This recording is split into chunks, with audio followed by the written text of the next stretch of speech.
오늘 아침에 한 좌파 매체에 한여름 한국 경제에 내리는 폭설이라는 칼럼이 실렸는데요. 재밌습니다. 자, 지금 한국 경제가 다 무너졌어요. 농사로 치면 비닐하우스도 무너지고 축사도 내려앉았어요. 완전히 여름에 눈이 내려서 눈폭탄을 맞아버렸다는 겁니다. 자, 그런데 대안으로 수출 규제 품목으로 묶은 반도체 부품 개발에 나서야 된다. 그리고 반도체 생산 라인을 당장 멈출 지경인데 언제 일본 제품을 대체할 걸 개발해서 한다는 건지 참 그것도 웃기는 이야기다. 삼성이 1조 원이 없어서 거기에 개발하는데 1조 원 이런 돈들을 마련한다는데 지금까지 그러면 일본에서 수입을 해왔겠느냐. 삼성 1년 연구개발비가 13조 원이다. 자, 그래서 파운드리 분야에 지금 일본에서 가져오는 그런 PR이라는 소재가 그것도 질이 있어서 국내에는 그럼 그게 없겠느냐. 비슷한 게 있죠. 안 된다는 겁니다. 그래서 대만의 세계 1위의 파운드리 업체가요. 그게 질이 안 좋아서 6천억 손실이 나버렸다고 이렇게 얼마 전 보도도 있지 않았습니까? 자, 그래서 반도체 말고도 우리한테 타격을 입힐 수 있는 원자재와 기계류가 아직도 많다. 그러면 그런 것이 한 개씩, 일본 사람들은 1110개라는데 한 개씩 발표될 때마다 새로 개발하겠다고 나서겠다는 말이냐. 그리고 수입선을 다변화해야 된다. 수입 대체품 개발에 나서야 된다 하는 분수도 상식으로 나오고 있죠. 정말 하나마나한 소리를 전문가처럼 해서 또 정부가 해서는 안 된다고 봅니다. 하려면 진작 했어야지 다 무너지고 있는 마당에 이제 한다라는 게 무슨 의미가 있느냐. 그럼 왜 진작 안 했느냐. 규제 때문에 안 했다. 또 만사형통이라고 만사규제통입니다. 이것도 또 웃기는 이야기예요. 왜 안 했는가 솔직하게 해볼까요?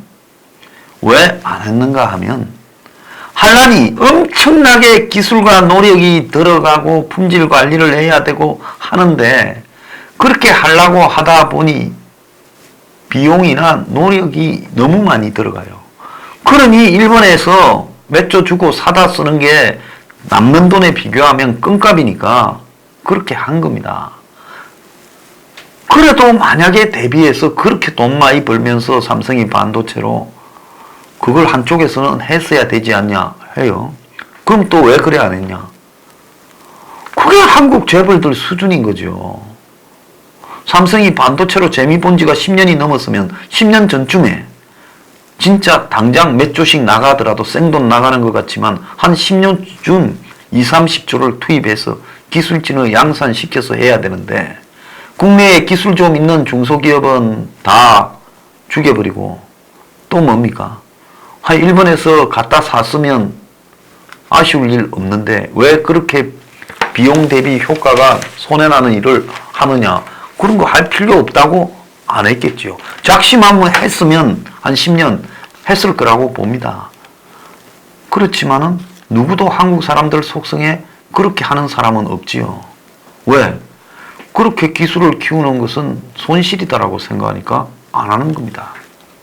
그래서 한국은 중간에서 이익을 제일 많이 보는 생산 구조만 얕게 갖추겠다라고 집중을 해왔는데 일본에는 그나마 중소기업들부터 꾸준히 이런 것들을 계속 해오는 사람이 있었기 때문에 오늘날 지금 이 꼴이 난 거죠. 자, 그리고 일본에 보복을 하자. 여행도 하지 말고 맥주도 마시지 말자. 옷도 사지 말자. 한국에 일하는 일본 연예인도 쫓아내보자. 이렇게 말을 선동을 하는 사람도 있습니다.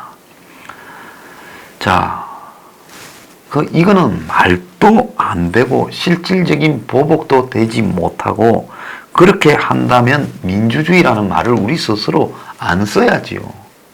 그렇지 않습니까?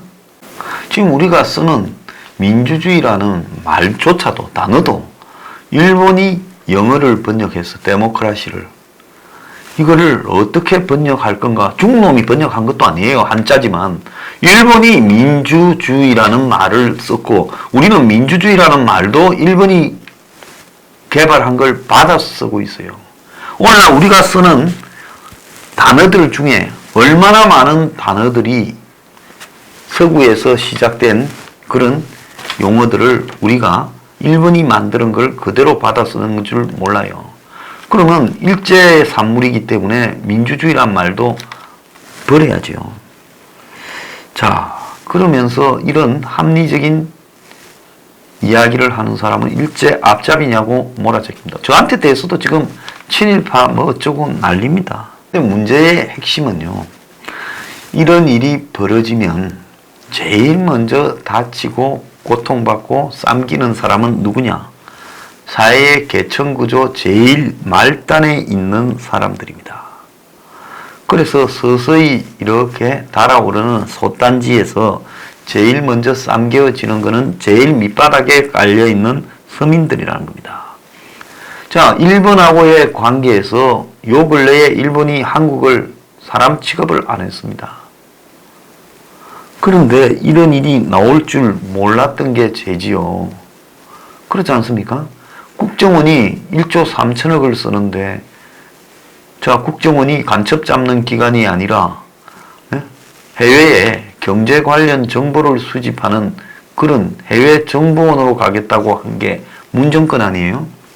그러면 그 국정원 직원들이 지금 대법원에 신일본 주철 이 징용 배상 판결을 내렸을 때 일본이 어떻게 나오고 경제보복으로 나왔을 때 우리가 다칠 수 있는 범주가 얼마나 되는가 이런 부분들을 문정권의 국정원은 이야기를 했어야 되죠. 안 했지 않습니까? 자, 그래서 7월 1일 날 일본이 발표를 했는데 우리가 너네 나라 쳐들어간다 하고 발표를 했는데 그놈의 나라에서는 오든가 말든가 우리는 관심 없다. 판문점 쇼 자랑이나 할란다 하고 판문점을 쳐다보고 있었어요. 남쪽으로 쳐다봐야 되는데 북쪽으로 쳐다보고 그 다음날 청와대 국무회의에서도 일본의 수출 규제에 대해 말 한마디 안 했다 하지 않습니까? 그러다가 기업들부터 죽는다 소리가 나오니까 그 다음에 이제 갑자기 본때를 보이니 막다른 골목으로 몰고 갈 거니 하면서 후다닥 끓이기 시작했는데 가만히 보니 관료들이 말하는 꼬라지를 보니 롱리스트가 있기는커녕 아무것도 준비를 안 했고 일본이 보복에 나왔을 때 당장 한국 최고의 삼성 SK부터 어떻게 작살난다라고 누구도 보고를 안 했던 걸로 지금 보입니다. 자, 그래 국가를 운영한다는 것이 명색이 자고 우고 관계없이 일본하고의 싸움을 걸어가지고 한 대를 주워 팼으면 우리보다 3배 이상 힘이 세고 한마디로 한국이 지게 이렇게 지고 다닐 때 항공모함에 비행기를 세계에서 최초로 앉힌 나라입니다. 한때 아시아를 다 먹었던 나라예요. 자, 그런 나라에 대해 한 대 패놓고는 잊었어. 쟤들 어쩔 건데. 자, 그러다가 그 나라가 너 패어? 우리가 때릴 거니까 한번 맞아봐. 이럴 줄을 몰랐다는 게 말이 돼요? 그래, 한 대 때릴 때 어떻게 해야 될지 대책도 없었다는 게 말이 됩니까?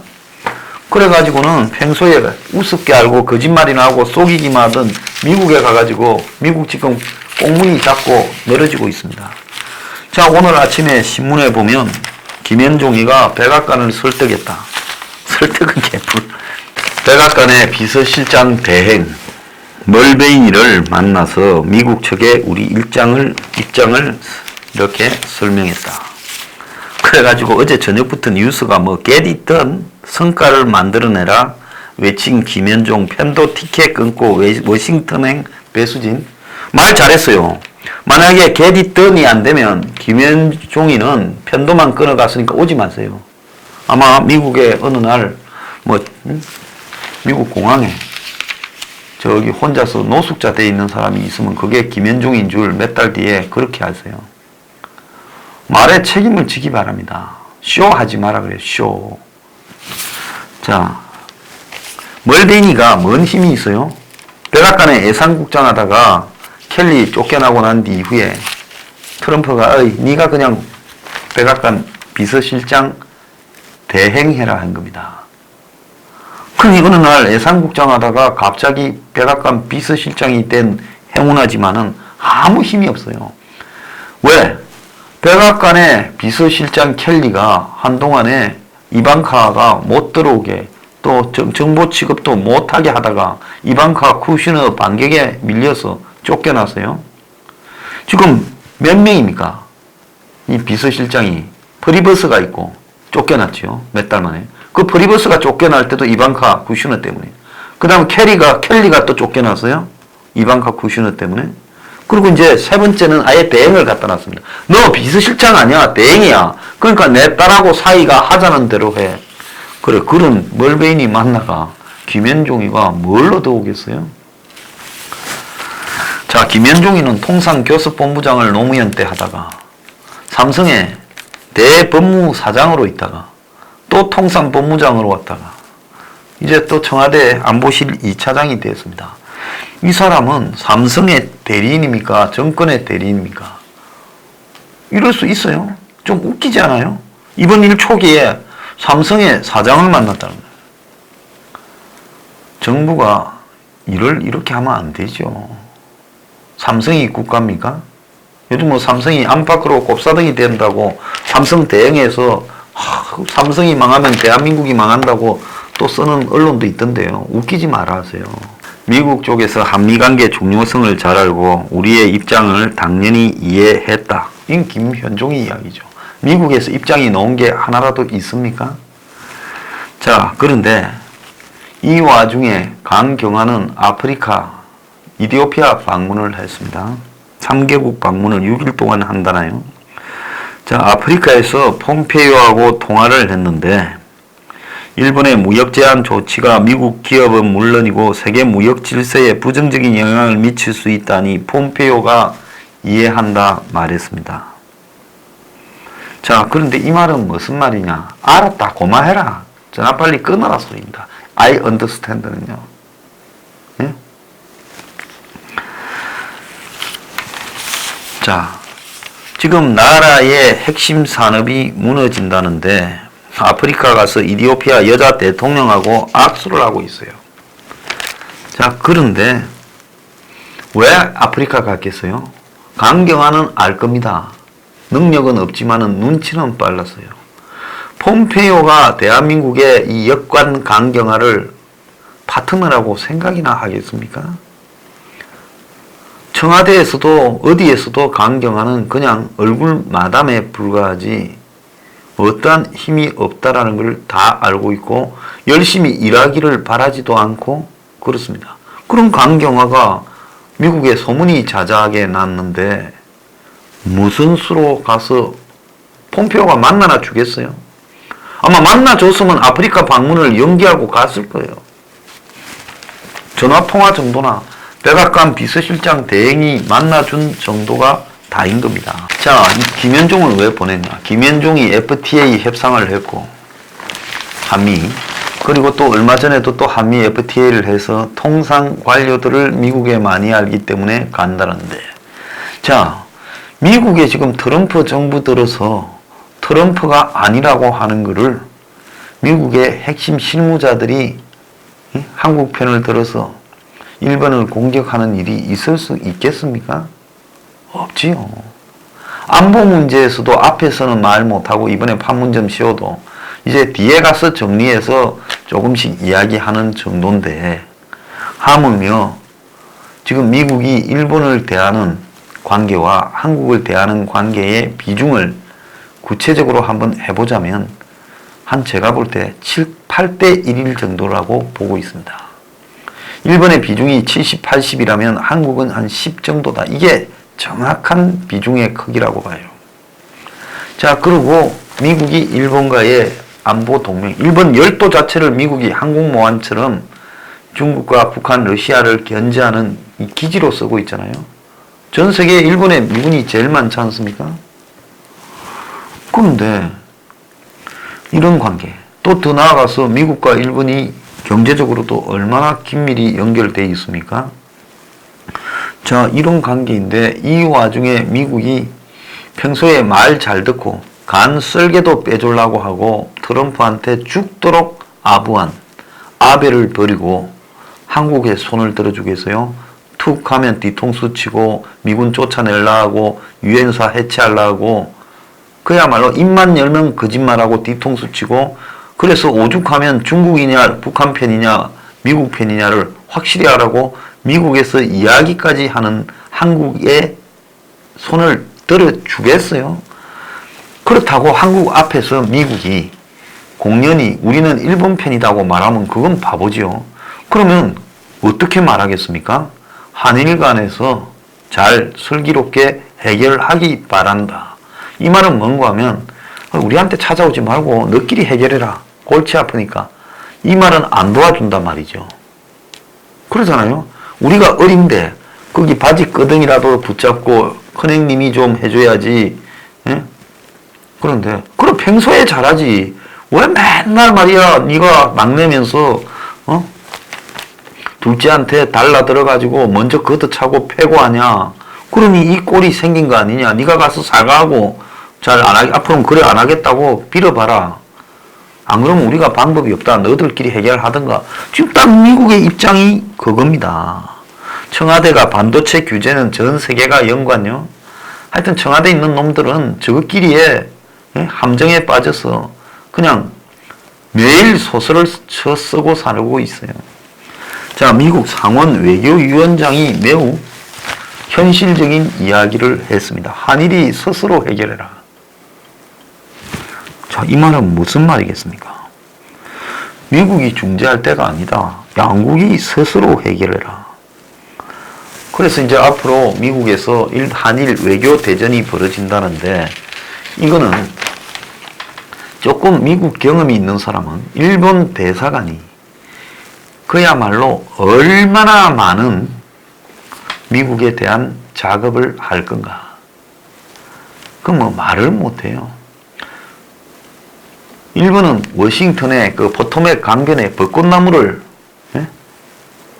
2차 대전 전에 아마 기정을 해갖고 그게 벚꽃을 다 깔아놓은 나라입니다.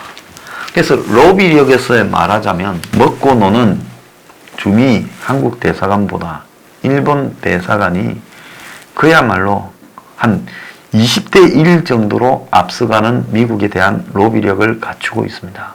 일본의 로비력은 우리가 지난번에 주말에 이야기한 시오도 루스벨트 장관 때까지 거슬러 올라가서 그때 일본의 고급 인맥들이 다 미국의 대사로 가고 미국의 웨스트 포인트 대학에 가고 무관들이 일본 대사관에 파견돼서 백악관을 출입하고 그때 그랬습니다. 그래서 그 시대의 영화에 보면 백악관에 만찬을 하는데 일본 사람이 앉아 있는 것도 가끔씩 보여요. 1900년 초예요.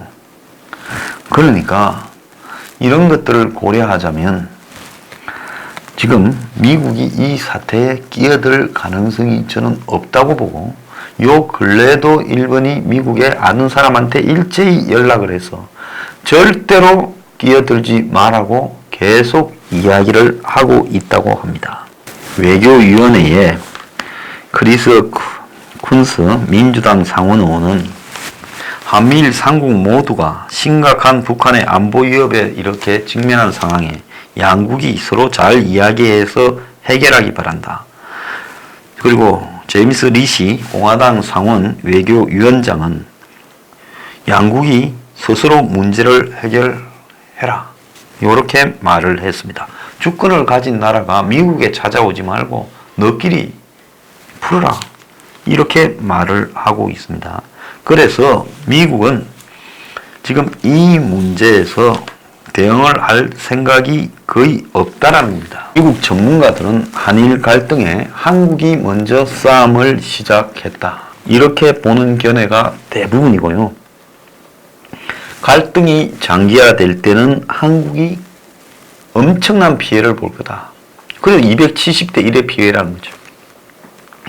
트럼프는 한일 관계에 관심이 없다고 나자빠져 버렸습니다. 미국의 김현종이 쇼하해서 떠들지만은 아무런 성과가 없을 거라고 보고 있고 7월 21일 일본의 선거가 끝나고 나면 지금 나오는 이야기는 강경한 내각으로 일본이 바뀔 것이고 그래서 더 강경한 내각이 지금 압박의 기조를 계속 유지해 갈 거다.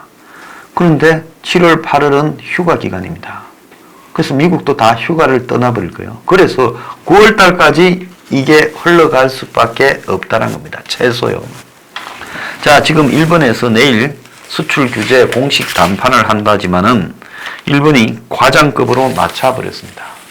자, 오늘 뭐 하태경이 나서서요. 일본도 북한의 전략물자 운운했는데 그거 북한이 핵실험하기 전에 이야기고 그때는 미국부터 일본, 한국까지 북한에 뭐 안 한 나라 하나도 없습니다.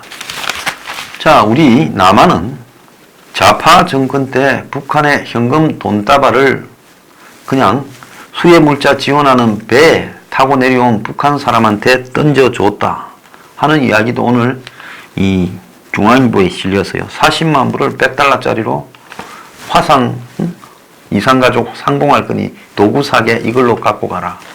자, 그뿐입니까? 심지어 아프가니스탄의 샘물교회 납치 사건 때 국정원장이 가방 들고 갔는데 그때 납치범 인질 비용으로 쓴다고 하고는 돈 빼서 북한에 그때 14남북 회담입니까? 그거 한다고 계약금 쪽으로 줬다는 이야기도 바닥에 흘러다닙니다.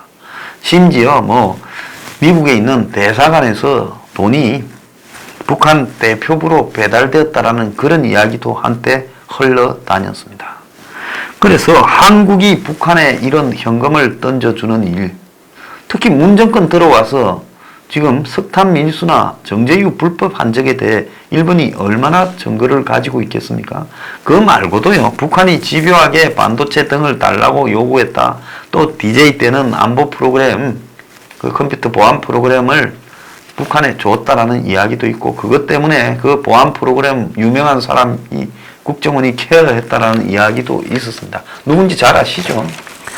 자, 그래서요, 이런 현금 제공이 작년에 북한하고 화해 국면부터 뭐 평창 올림픽부터 왔다 갔다 해서 할 때 얼마나 많이 제공이 되었겠어요? 심지어 좌파 단체들 중에 북한에 가서 안 자고 온 놈들이 있습니까? 그거 다 현금으로 숙박비 다 줬는데요. 그래, 한국이 그런 속에서 전략 물자를 제공했다라는 이야기에 대해 일본은 나름대로 지금 핵심 전략 물자의 일정한 상당한 퍼센트가 북에 전달되었다라는 자료를 갖고 있다고 제가 듣고 있습니다. 머지않아 그게 공개될 가능성이 있어요. 지금 허당처럼 싹 이러지요. 그래서 한국이 일본이 뭐 잘못된 자료를 156개를 뭐 줬니 하는데 해외에 뭐 물건이 유출되는 부분에 수출 허가 그게 제대로 안 된 게 뭐 한국만 그러냐, 미국도 그렇고 다 그런 거다. 그건 별거 아니다.